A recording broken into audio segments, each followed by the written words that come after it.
تو سنی سنائی بیان کرنے والا جو ہے ہو سکتا ہے کہ وہ اس نیت سے نہ بیان کر رہا ہو، وہ کسی اور وجہ سے بیان کر رہا ہو، لیکن بیان کرنے سے پہلے یہ اس کی ذمہ داری ہے کہ اس خبر کی تحقیق کر لے اور پھر وہ خبر بیان کر لے، کیونکہ خبر جو ہے وہ جنگل کی آگ کی طرح پھیلتی ہے.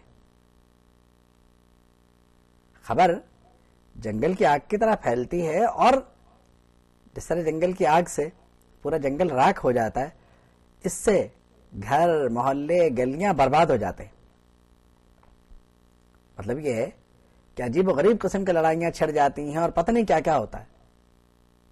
ایک چھوٹی سی بات کتنا بڑا افسانہ کھڑا کر دیتی ہے، اس کا اندازہ شاید آپ کو اس واقعے سے ہو سکے. کہتے ہیں کہ کسی مقام پر شیطان کے ذہن میں خیال آیا کہ کچھ کرنا چاہیے. اب اس نے کیا کیا؟ کسی سے کہا دیکھو ابھی تھوڑی دیر میں کیا ہوتا ہے. اس نے کہا کیا ہوگا؟ اس نے کہا تم دیکھتے جاؤ. اس نے دیوار پر مٹھائی کی دکان سے اٹھا کے تھوڑا سا شیرہ لگا دیا. اس شیرے پہ مکھی آ کے بیٹھ گئی. مکھی کو کھانے کے لیے کیا کہتے ہیں، بلی جھپٹی. مکھیوں کو کھانے کے لیے ظاہر بتایا کچھ تھا معاملہ.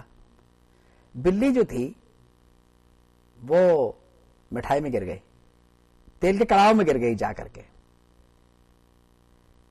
نتیجہ یہ ہوا کہ اتنی لڑائی ہوئی آپس میں وہاں پر کہ سر پھوڑنے تک کی نوبتیں آ گئی. تو بات کیا تھی؟ صرف اتنی سی تھی کہ دیوار پر اس نے شیرہ لگایا.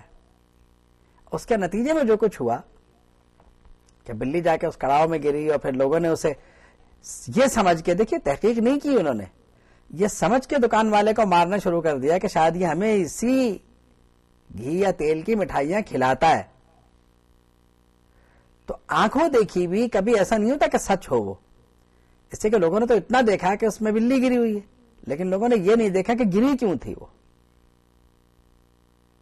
تو بغیر تحقیق کے کسی خبر پر عمل سے بہت نقصانات ہوتے ہیں، اور ان نقصانات سے بچنا وہ پھر انسان کے اختیار میں نہیں رہتا، اور اس کے نتیجے میں لڑائیاں ہوتی ہیں وہ بڑی عجیب و غریب ہوتی ہیں. اب یہ بھی جو لڑائی ہوئی تو ظاہر ایک دو کی تو نہیں ہوگی نا، پورے کا پورا مجمع اور دکاندار اکیلا، اور جو کچھ وہاں پھر ہوا سو ہوا. ہو سکتا ہے کہ کسی کے ذہن میں اور بھی خیالات آئیں تو یہ مثال نہ صحیح کوئی اور مثال صحیح، لیکن آنکھوں دیکھی اور سنی سنائی دونوں غلط بھی ہو سکتے ہیں. آنکھوں دیکھی میں بھی یہ ہو سکتا ہے کہ آپ نے جہاں سے واقعے کو دیکھا اصل واقعہ وہاں سے نہ ہو، وہ کہیں اور سے چل رہا ہو. اس لیے بھی بیان کرتے ہوئے بہت احتیاط کرنی چاہیے. آپ نے جتنا دیکھا اتنا بیان کرنا بھی اس لیے ضروری نہیں ہے کہ اگر آپ نے جو دیکھ لیا اسے دیکھ لیں بس، اور دیکھ کے آنکھیں بند کر لیجئے، کوئی حرج نہیں ہے. کیونکہ بعض واقعات ایسے بھی تو ہوتے ہیں جو شرم و حیا کے منافی ہوتے ہیں، جن کا بیان کرنا ضروری نہیں ہے، تو انہیں کیوں بیان کیا جائے؟ اس لیے بہتر یہ ہے کہ احتیاط کی جائے. آپ اگر سوچیں کہ بڑے سے بڑا فلاسفر اور بڑے سے بڑا حکیم معاشرتی برائیوں کو روکنے کے لیے اتنا بڑا جملہ نہیں کہہ سکا، یہ بہت بڑا جملہ ہے کہ انسان کو جھوٹا ہونے کو اتنا بھی کافی ہے کہ جو کچھ سنا وہ سب کا سب بیان کر دے. یعنی یہ کہ اپنا بھی وقت برباد، دوسرے کا بھی وقت برباد. تو بات یہ ہے کہ احتیاط بہت ضروری ہے. ایک بات ہمیشہ یاد رکھیے، خاموشی کے نقصانات نہیں ہیں، نقصان ہمیشہ بول کر ہوتا ہے. بولنا پازیٹیو بھی ہوتا ہے، بولنا نیگیٹو بھی ہوتا ہے، دونوں باتیں، لیکن نقصان ہمیشہ بولنے سے ہوا ہے. اب آپ کہیں گے کہ بولنے سے نقصان ہوا، یہ کیا بات ہوئی؟ نہیں، بولنے سے فائدہ بھی ہوتا ہے. اگر آپ لوگوں کو قرآن مجید سکھانا شروع کر دیں، حدیث کی تعلیم دینا شروع کر دیں، زبان کا استعمال انتہائی فائدہ مند ہے. آپ بے شک سارا دن درس دیتے رہیے، کچھ نہیں ہوگا. لیکن جہاں آپ کی زبان اپنا رخ موڑ کے دنیا داری میں استعمال ہوگی، وہاں اس کا نقصان ہوگا بھی.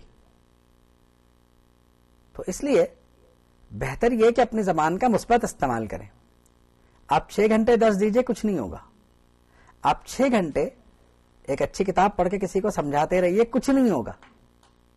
لیکن آپ 1 منٹ کے لیے ایسی بات کر دیجئے جو آپ نے کسی سے سنی ہو، اور اس سے جو نقصان پھر شروع ہوگا وہ 1 منٹ کے بعد آپ کی پتنی کتنے گھروں میں آگ لگا دے گی، کتنا کچھ برباد ہو جائے گا، کیا کچھ ہو جائے گا اس سے.